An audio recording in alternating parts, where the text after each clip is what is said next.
You can see this one is missing some of the retainer clips. So these attach just like Christmas tree ones. They're very short. I'll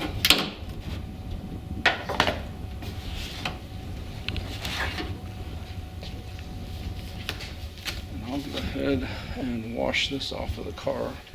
If you've been following me for any length of time, you know I'm a big believer in using Dawn.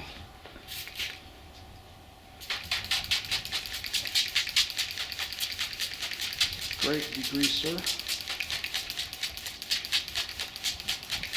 You can agitate with a brush if you need to. Be gentle with this since it's got a material on it.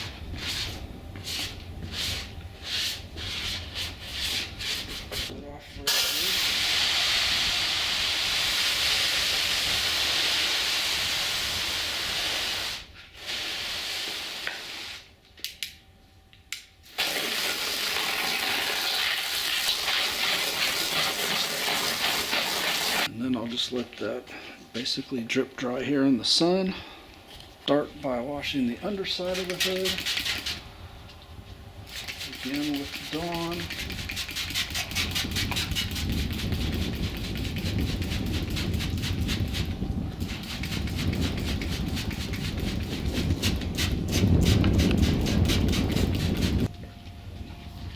Use the spread brush.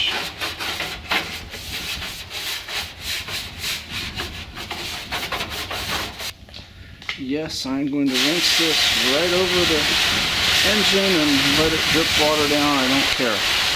It's not going to hurt anything.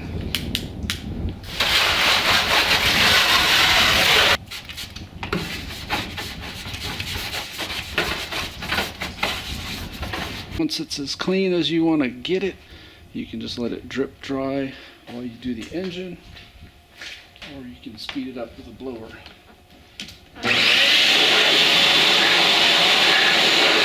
When you've got an engine this dirty, sometimes you do have to break out the super clean, which I did on here. I doubt that had ever been cleaned, and the car is 18 model years old. And I also find sometimes when you do your first clean, you're going to miss spots and it's not going to be perfect, and that's okay, because if you come back the second or third clean that you do, if you do this every couple months like I do, it'll eventually be showroom shiny all the time. And the part that everybody freaks out about when they see me doing that, and that's cleaning the engine. And even though I have the battery out, it's because it was dead. I do this all the time with everything hooked up, spraying soap all over everything, including alternators and batteries and everything else, and I never have problems with it.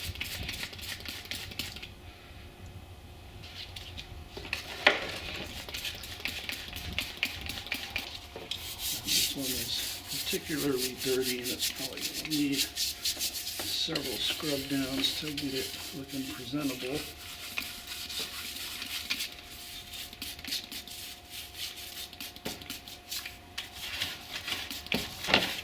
The process is pretty simple. Spray from all directions. Get your Dawn soapy water, let it soak in and degrease. Any tough spots, scrub them. Feel free to use the super clean if the Dawn isn't cutting it for some reason. My only caveat is, whereas the Dawn seems like it's safe to even let dry on there, usually the super clean needs to be on for only a short duration and then rinsed off, because it can discolor things.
don't have a toothbrush with me, but I do have a detailing brush. We'll see if that'll do the job getting into these areas that the big brush isn't.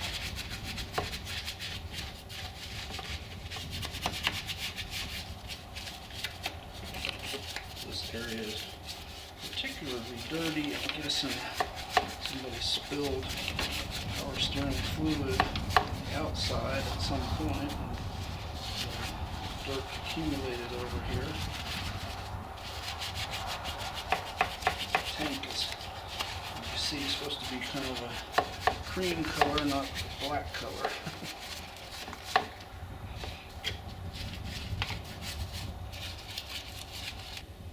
Anyway, you get the idea. I'm not going to bore you with scrubbing the whole thing.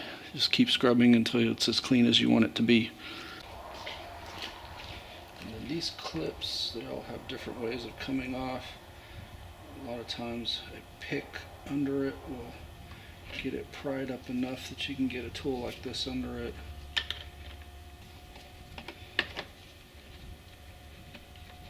And then that just comes out like that, and there's couple more on there. Mine looks like it's missing one or two. Don't be afraid to rinse everything thoroughly and get everything wet.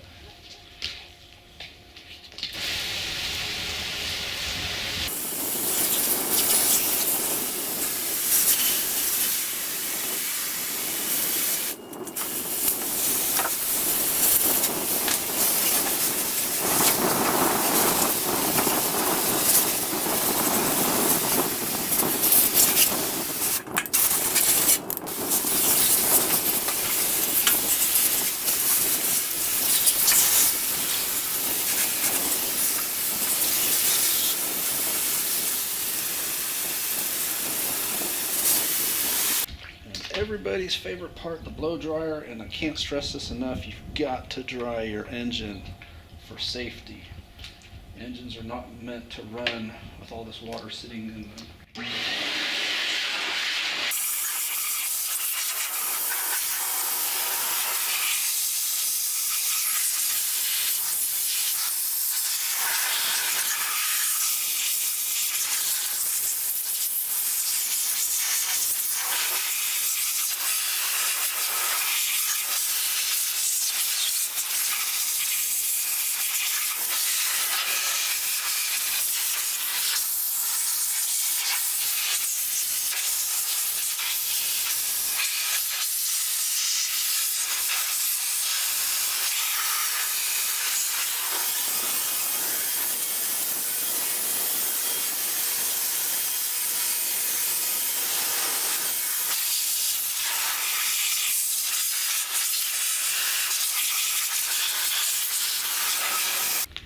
Normally after the blow dry, I would run the engine and bring it up to operating temperature, but since I don't have a key, I have no way to start the car.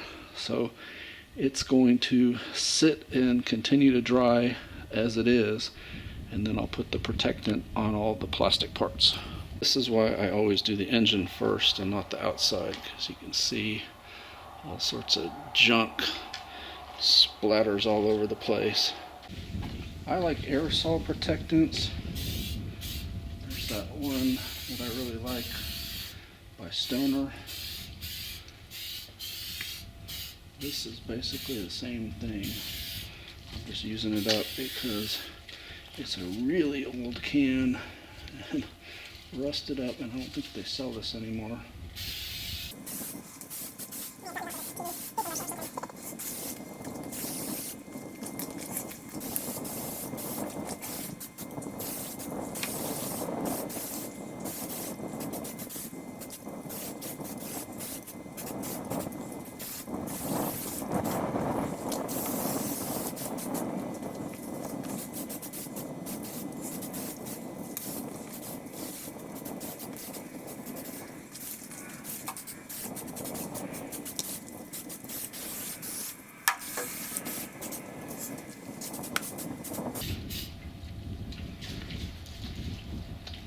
Like I said, get the Stoner trim shine if you can't find this stuff, because it does just as good a job. And of course, I'm still a big fan of 303 as far as protecting plastics. And I think it's a good idea to get everything kind of a final wipe down. Make sure that there's no streaks or smears on your protectant.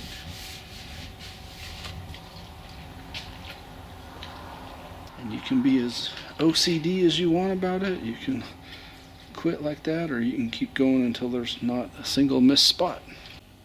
And the final product, excuse the makeshift prop rod. I did order the hood lifts. Those will be in a couple days, and I'll change those out and show you how to do it.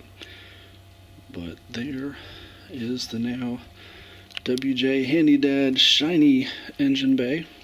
I haven't put the battery back in because, like I said, I need to replace that fusible link. And I do have at home some more of the clips that hold that down, as well as the clips that hold that on. But as you see, I've got 3 across the top now, so it's held on pretty decently. And then those tabs at the bottom hold that down. I like the spray type shine products. 303 certainly a good alternative if you don't have access to the stone or trim shine. But it really makes the black areas pop.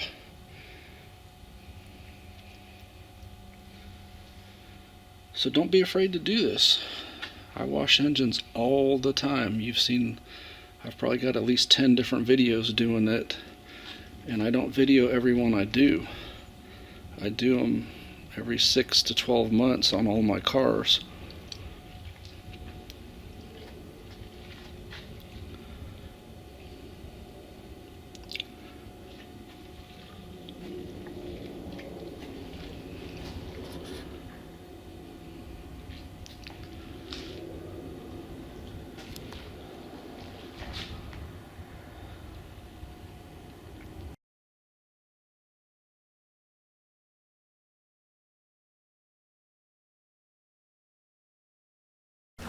Brought my panel clips with me, so today I can find the ones that will secure all the pieces that we're missing. I think this looks very similar to the ones that go on the side trim pieces.